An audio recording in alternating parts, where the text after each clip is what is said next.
Well, I think we've had enough talk. It's time for the main event.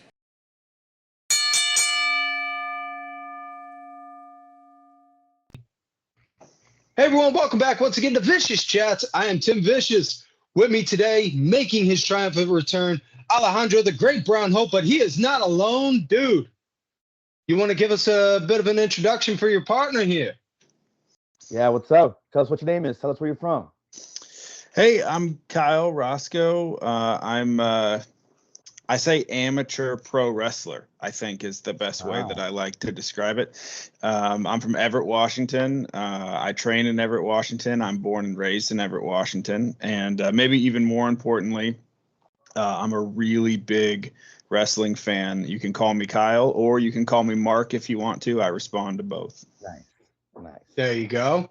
So what got you into wrestling? Like, was it like just something you kind of grew up in, or was it like you discovered it and then you saw this one kind of match and it was like, oh my God, that's what I want to do? Yeah, that's a really good question. I think it was sort of all encompassing, right? Like, my dad was a big wrestling fan when I was a kid. He was the first person to ever put his hand on top of my head and punch the back of his own hand and then push me. And I didn't really know what was going on. I just knew that it looked cool and it didn't hurt that bad. And so, I've been having, as we call, work punches thrown at me for a long time.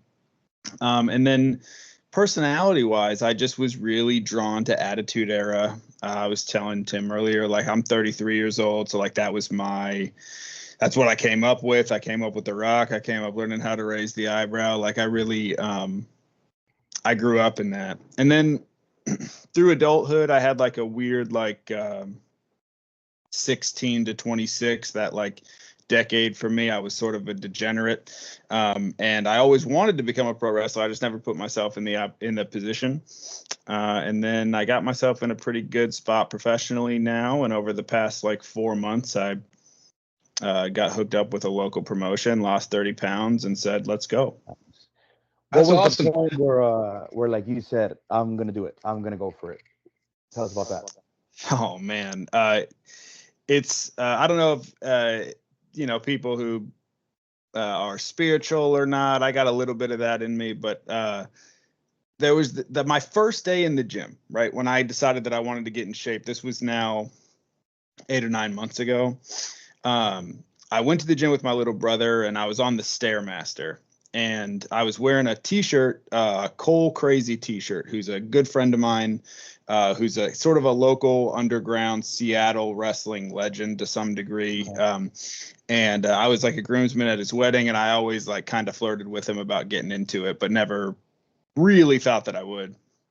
And he wrestled with a guy named Dave Turner, who now owns Dragonplex, which is the dojo that I train at, and Peak Sports Entertainment, which is the show that is ran by a lot of the guys at Dragonplex. And I was on the Stairmaster, and I looked down, and I wasn't wearing glasses, so I couldn't see very well.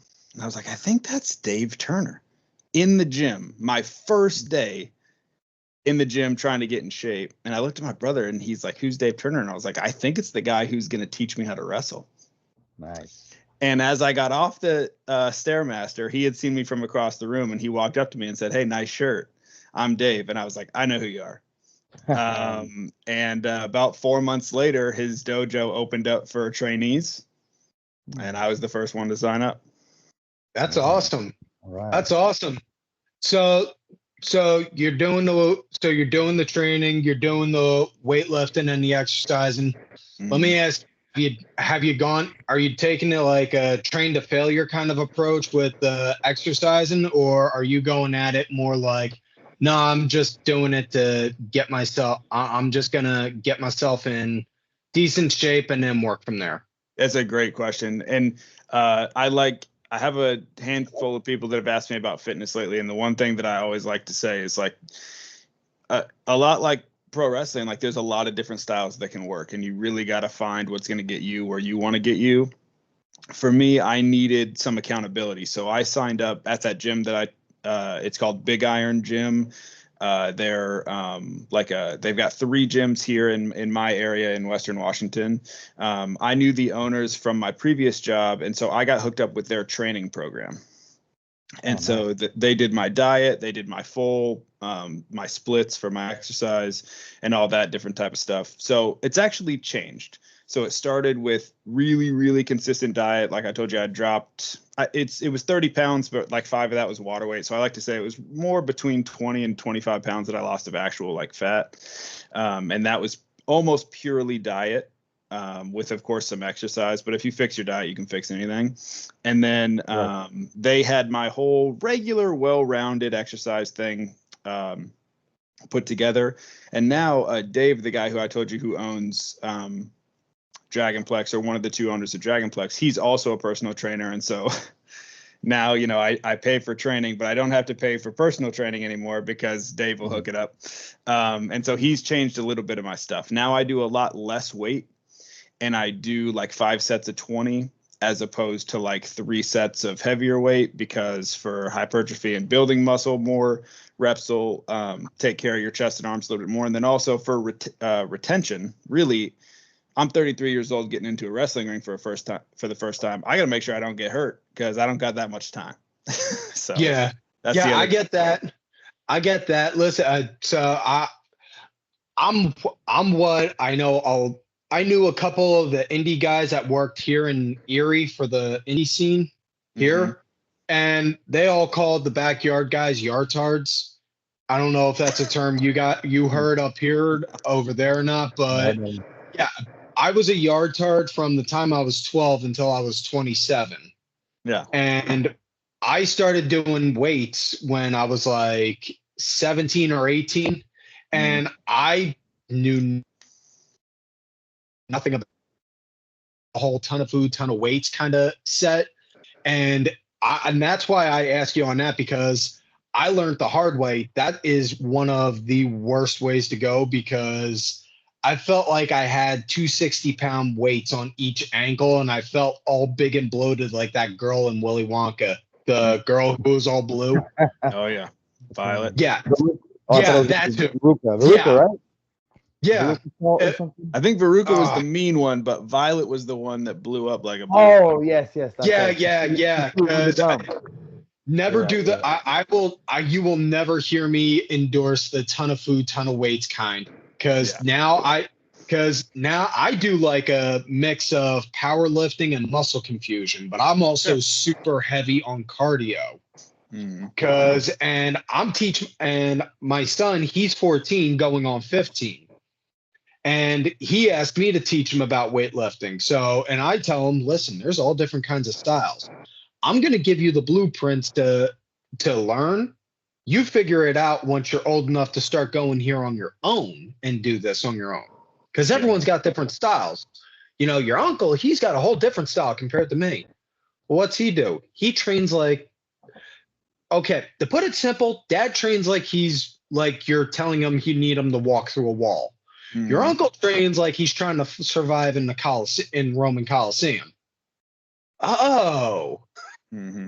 So yeah, that's why I'm always big on find your groove, find what's best for you on that. And definitely with the diet plan, that's definitely big ups, because that's another thing I had to explain to my son, like, you can't out train a bad diet. Yeah, the issue is I really like Ritz Bit sandwiches with cheese. And wait.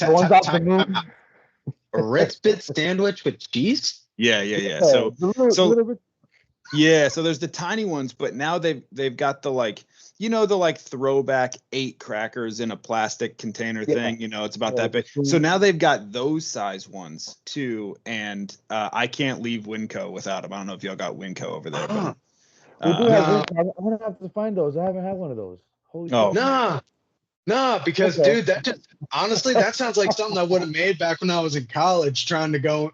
That sounds like something I would have made back in college after I hit a bowl. Yeah. Now when I'm talking about getting in shape, I'm like that. It's all Ritz Bits with cheese. That's all it is. Nice. I tell my son all the time, behind this well-muscled physique lies an inner fat kid who wants waffle ice cream sandwiches all the time. Yeah.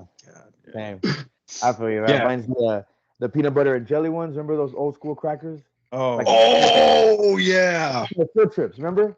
yes. That used to Yeah. be nice shit. Yeah, because I mean, I never trained to be a wrestler or actually like weight lifted, but when I was an iron worker when I was 19, 20 years old, had to hang with the big boys, and all I would eat were raw eggs, dog, to gain the muscle I needed because we would travel and we were constantly lifting weights. But my cheat meal were those cracker sandwiches because they still had them in stores at the time at Costco. It would be like a box of I think 50 for like $15. And Yeah. I would put those in my hard hat, you know, and then when I get hungry, I'd pull it out like in Little Giants. Remember that? When you take Oh, the sandwich out of the Yeah. helmet? That's The yeah, coach is a yeah. vampire. Don't put your sandwich in the helmet, son. My mom made that. So yeah, everybody's training is different. Mine was also cardio too because we were walking around all day. So I know Yeah. exactly what you guys mean. You got to load up, and some don't actually have to load up to get bigger. But yeah, Yeah. so, Genetics Yeah. is way too much of it.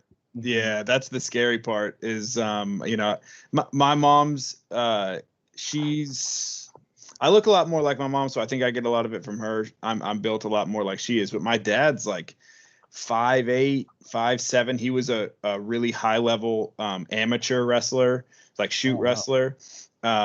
And he just really built guy. And I'm closer to I'm just under 6 feet tall.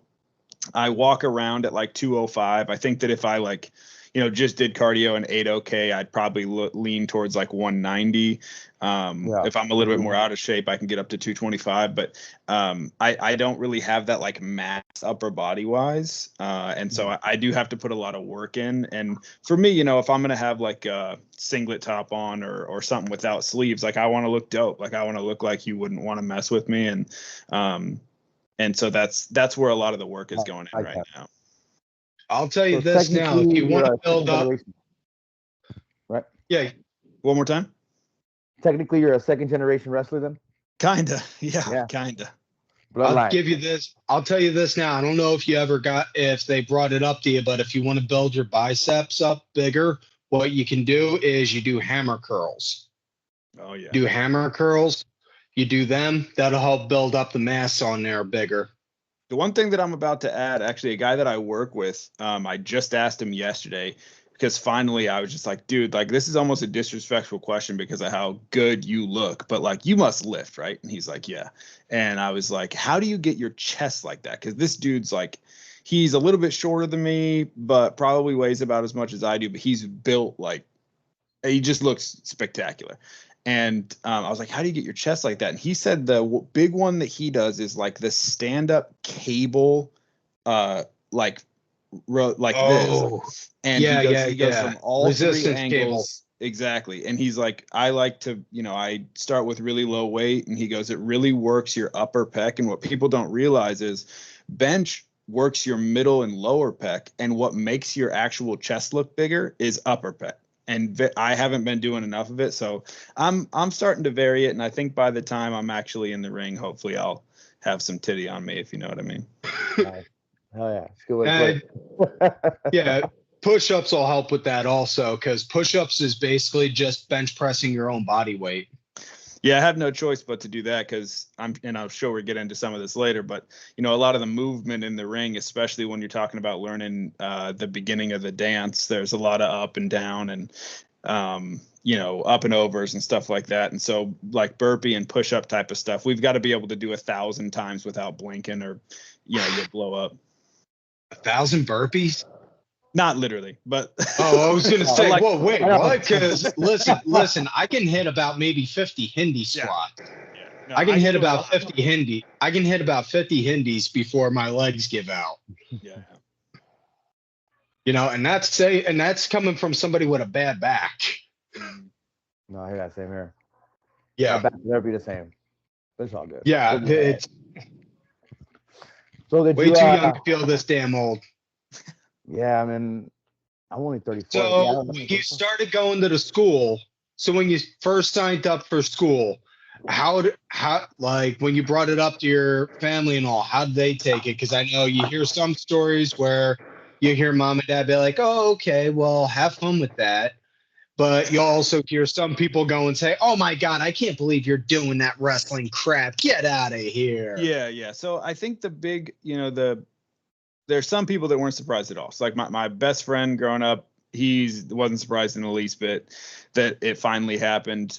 Cody, who used to go by Cole Crazy, he was I think that he wasn't surprised that I said I was going to do it.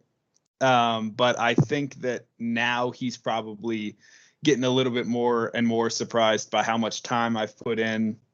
And, you know, there's this little part of me that really wants to try and pull him out of retirement for even if it's just for 5 minutes to come. And I told him that one of my dreams is I want him to hit me with his finisher and I want to kick out of it.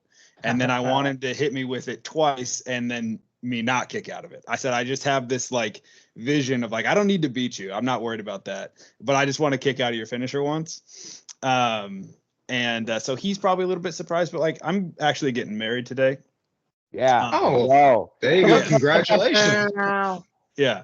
And she, I think maybe surprised is the word.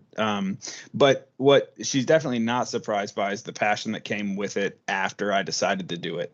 I have a very obsessive mind. I don't even like to say addictive personality. Like, I have an obsessive personality, and I get in this spot where I wake up and I've got like Al Snow YouTube video before I get out of bed about how to get heat, you know, like it's just becomes a total passion. So some people surprised, some people not.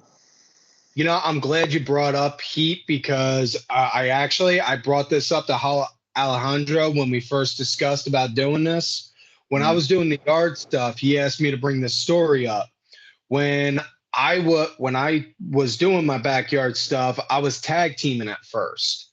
And that's where the name Tim Vicious came from. I was Tim Vicious. My partner was Tommy Rotten. We were the Pistols. Just, yeah, we worked with what we had. It wasn't nothing fancy, but gimmick's a gimmick. Yeah, and the name stuck. Plus, Vicious sounds cool on anything you put on it. Now you got Vicious Rants, baby. Yeah, exactly. but wound up when our team broke up and we started going solo, the guy we had booking our matches, because we were all smart enough to know, no, we can't just let the inmates run the asylum, because we're just going to have the same people fight everyone all the time and nothing's going to get done. We were smart enough to know that, but not smart enough to listen to the don't try this at home. Yeah. But I got told, all right, Tim, you're going to go and you're going to be a heel. Well, okay. Is there any restrictions, like anything I should or shouldn't do? No, just fly out the cuff, be you. Really? Yeah. And you see that Cheshire grin I got, and it was, if you've ever seen the Dudley Boys and ECW Heatwave 2000, yeah, I would get that kind of heat. Yeah. Nice. I would go out there and I would do everything possible. If I didn't make you leave a show wanting to beat the crap out of me, I didn't feel like I did my job. Right. Like nobody was off limits. Like there was this 10-year-old kid. He kept heckling me all the throughout the whole match. And halfway through, I'm like, wait, you suck. I suck. Yeah, you suck. I suck. Yeah, you're at a backyard show wearing a DX shirt. Who's the one that sucks, kid? And I trashed him, and then I trashed his brother that brought him to it, and all. I would do anything. Like I got told, like it got to the point where I would have to bring a different set of clothes that was like 2 sizes bigger and hide my face under a hood when I left. So like that way I didn't have to fight my way out. I feel that. That's tight. But yeah, man, if you're going working as a heel, definitely don't be afraid of heat. That's one thing I definitely would want to say. Don't be afraid of getting heat, and don't be afraid if you got to piss people off. If you got to piss the fans off, man, piss them off. You know, I think what's that? No, I was saying take the piss out of them. Yeah, exactly. You know, one of the things that I'm the most grateful for, I think, is like I go to a dojo every Tuesday and Wednesday for, well, really 4 hours. It doesn't start until 6, but I get there at 4. And I get to work with real pros. Like I'm in there with these guys that like when I was at AEW, one of the people from our dojo was backstage, like trying to get a match, and I don't think she didn't land one because they didn't shoot the shows they thought they were going to shoot, like for Dark and stuff like that. But I think she's in Oregon right now, and she's actively shooting with AEW right now, like as we speak. And these are people that like come to my gym, and they have the conversations about heat and what it means and what it doesn't mean, and why it's important and when it's not important, and these little things. But for me, even more so, before the heat, it's like you can't start a grill if like the spark thing doesn't work. Yeah. You got to know how to do the spark thing first. So you got to learn how to dance. And then when you learn how to dance, you can learn how to get heat along with it. And right now, I'm still, though understanding heat and trying to get ahead of the curve, I'm still really learning how to dance. Okay. So when you're going and doing drills, is it just basically like kind of like what, like on how they've shown in documentaries and all that, like they'll have you go run the ropes, play men in the middle, jump, and then be like, okay, let's see you take a flat back now after doing this and that? No, not exactly. It's a lot like if you played sports in high school, like you had the things that you did for the first hour that you were there, that you pretty much did that same thing for that first 60 minutes every time. And so we do that. We do a lot of rolls. We take plenty of bumps. I'm just getting over a sprained ankle. So I have been trying to do as little motion that could possibly hurt that ankle as possible. But I've still gotten in there and, thrown myself at some plywood, as we call it, a few times. And so we take bumps, we take different kinds of bumps, and then we move into rope running and stuff like that. Then what we've been doing is actually learning the beginning of like the most common wrestling moves, right? So there's a sequence called the International, which is essentially, lock up, headlock, whip off the rope, shoulder tackle, up and over, hip toss. So you get ingrained in this thing that, like, if you say the word international at any wrestling show anywhere in the world, every single person knows what you mean. And depending on how you work it with the characters, the international can be a minute and a half. And a lot of matches, depending on where you're wrestling at, are only 3 to 5 minutes long anyways. So you can go and really learn the beginning of the dance in a month or two. And then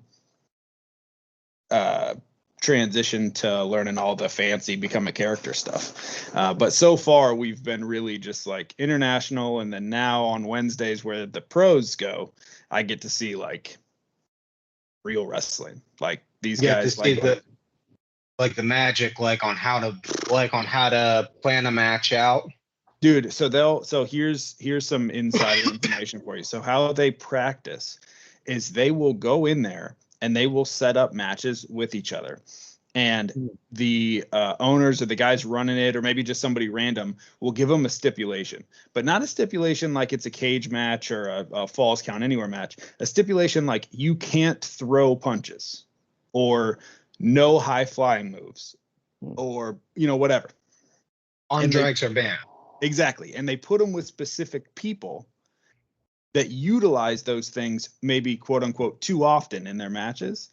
And it helps them become more well-rounded, because you learn literally in an active match how to run a match without those things that you just kind of fall back to all the time.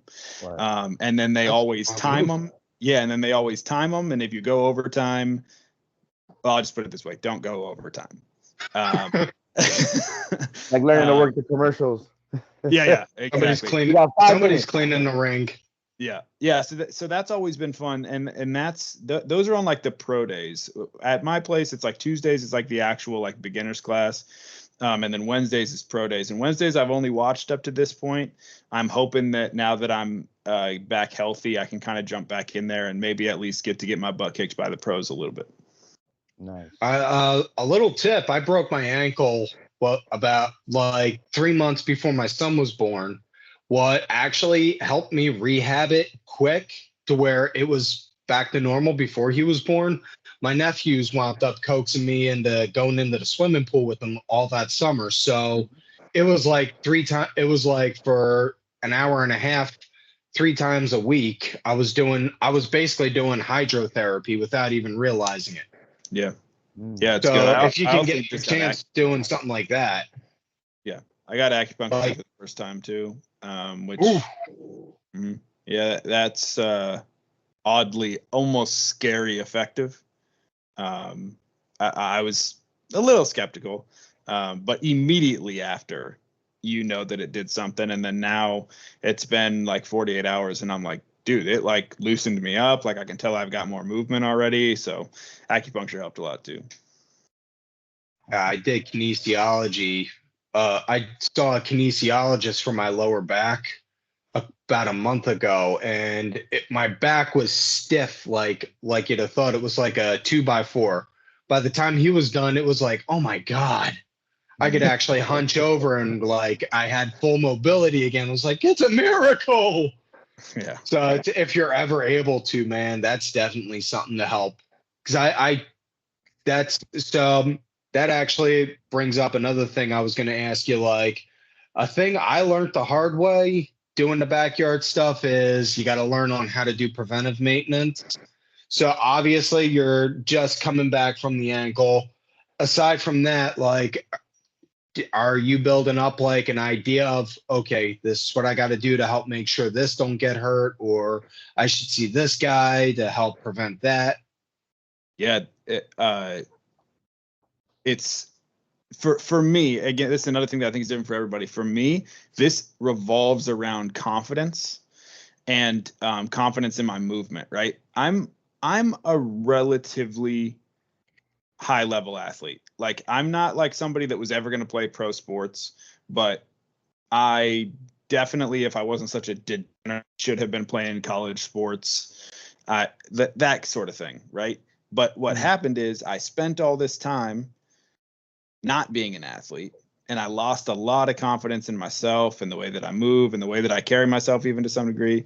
And getting in the ring, I didn't have a lot of confidence, even in like really simple things. And the thing that I actually sprained my ankle on was a flip bump, right? A simple head over feet flip bump. You see it, you don't even know you see it sometimes, but you see a flip bump probably twice, 3 times, sometimes 5 times a match, depending on who's in there.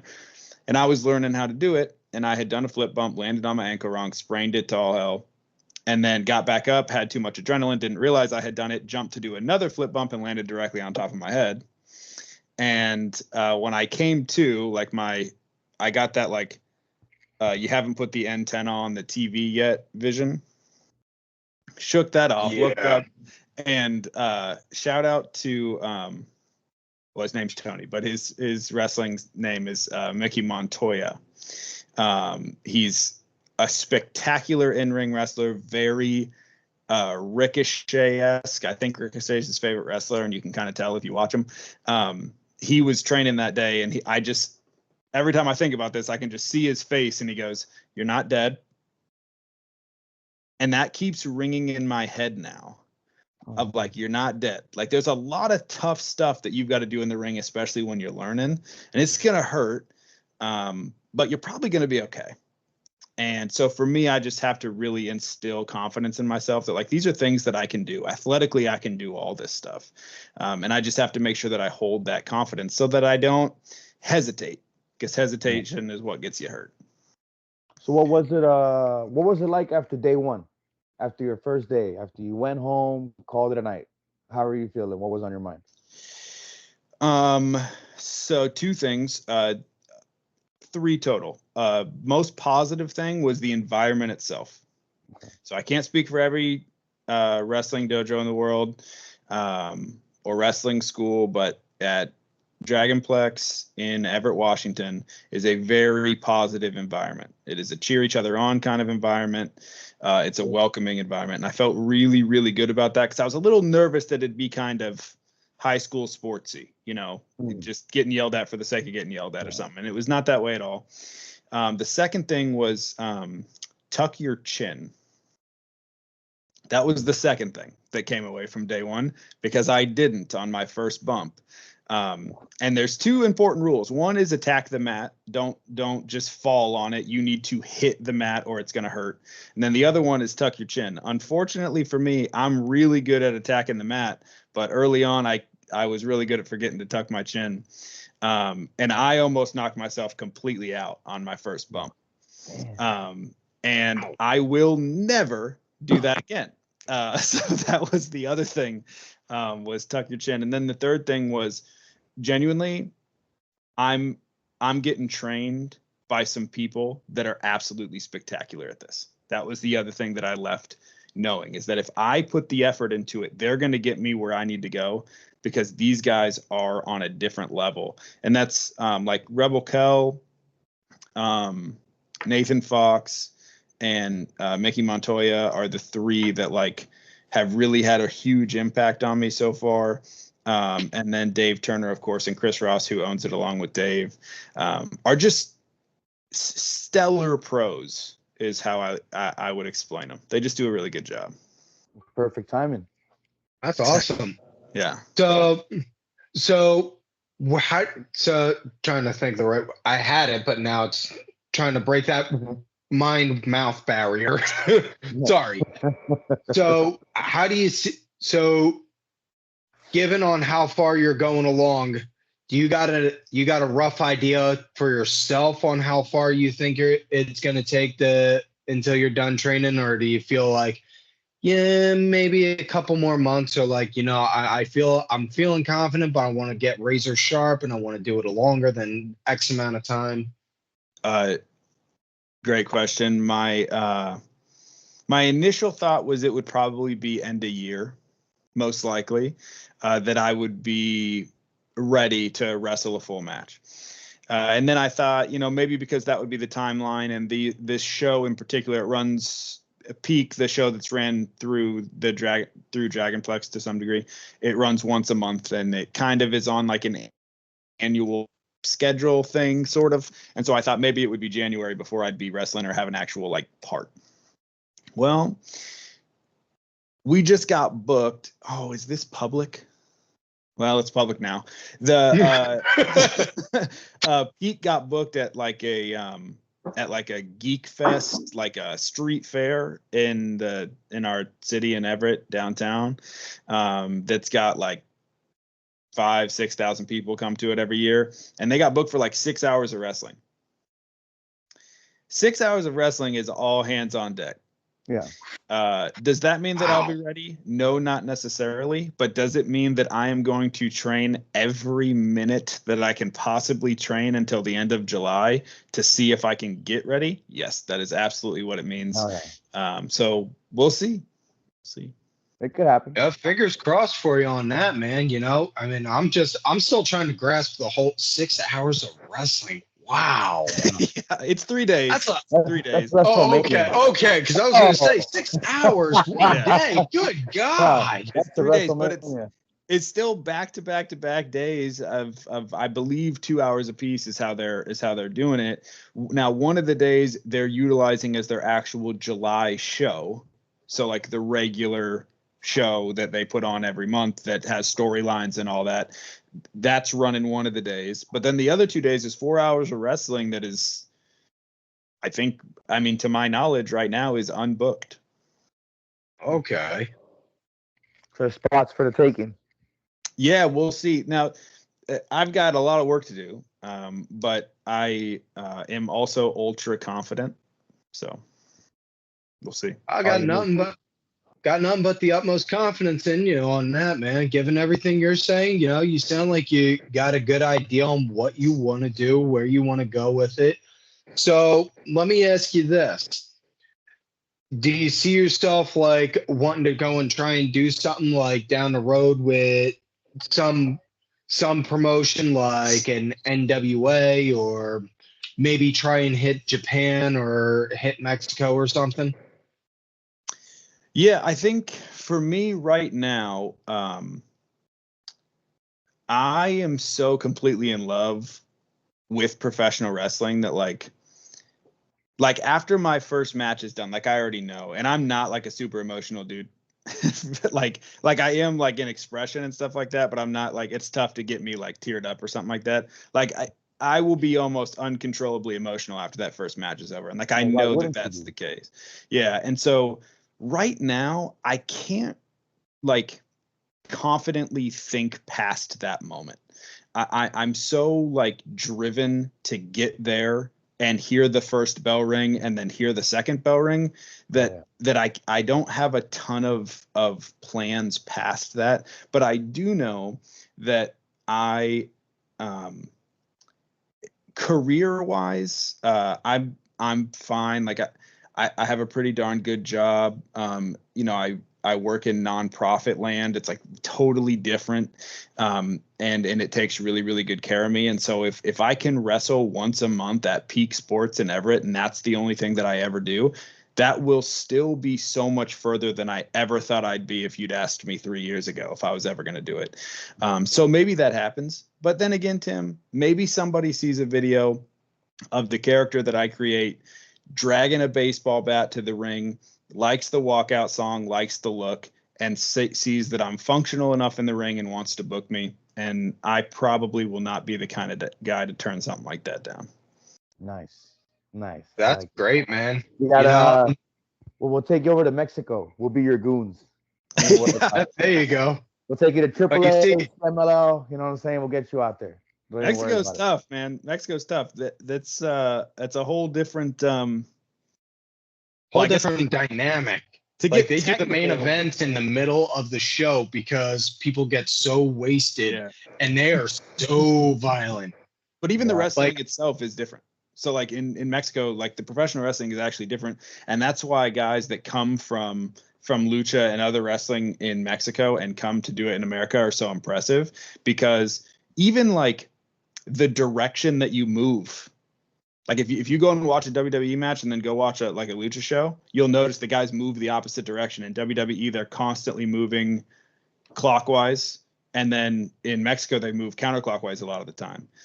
And yeah, so it's little intricacies like that that makes it so impressive to come from that world and come over here. It's kind of like driving in Europe and then coming over and driving on the right side of the road in the U.S. It's a completely different movement, same dance, but opposite direction. And some of it can get kind of confusing. And it's impressive when they come over here and are still so successful.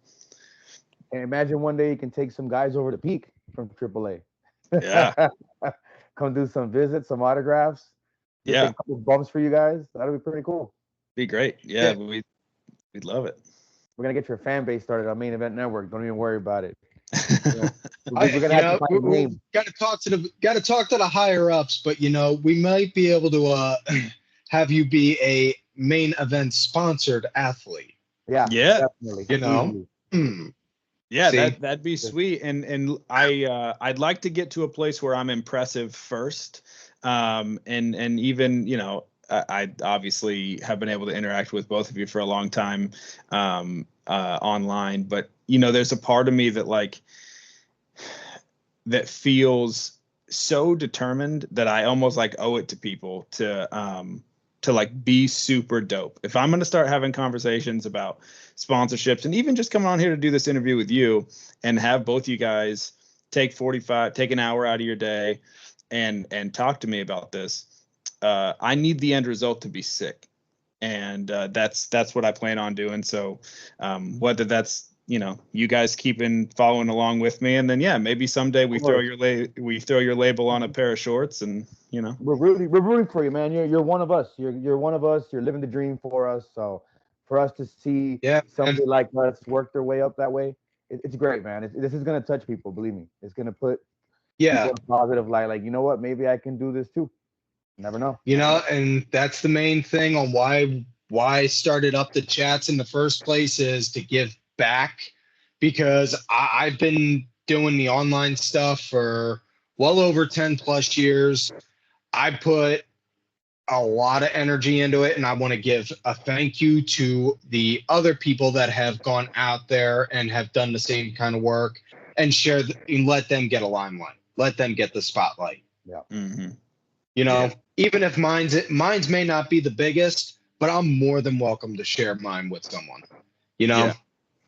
Yeah, and I like your guys' take mindsets. I've always liked the articles that come out of Main Event. I like everything that you guys do. I've watched the past podcast. I watched you guys' podcast from before. I really enjoyed that. I like the way that that there's a variation of people and talent that work with you guys that like write different stuff or talk about different stuff. I think that's cool. And I also like the some of the character breakdowns, right? Like I know that for example, you and I have talked about like Santos Escobar a few times and the development of that character. And he's somebody that like when I start thinking about who I want to be down the road, the way that he carries himself is so like I'm so like drawn to it, and it's so contagious. And he looks like, and the funny thing is he's kind of small, but he looks like the one dude that like if I saw him come out of a tunnel and pull that thing down from the top of his face, even if he's not hostile at all, I'm walking the other direction. Yeah. And it's stuff like It's that the that I aura. learned. Exactly. That aura that really, and I pick up on little things like that from some of the stuff that you guys do and some of what you write. So I appreciate it. Oh yeah, man. That's right. That's awesome, man. I'm getting the go ahead from my producer Wade, who, if you've watched the rants, you know on how much he can be an asshole sometimes. getting the go ahead from Wade to start to wrap this up. So Kyle, Alejandro, I always say this. Thank you guys for taking the time to come on here. Y'all could have been doing a million different things, Always appreciate, always thankful for y'all coming on here. Y'all are always welcome to come back anytime. Guys, got any socials, any plugs, anything you want to give a shout out on, by all means, the floor is yours. All right, let's give it to Kyle for this one. This is his show.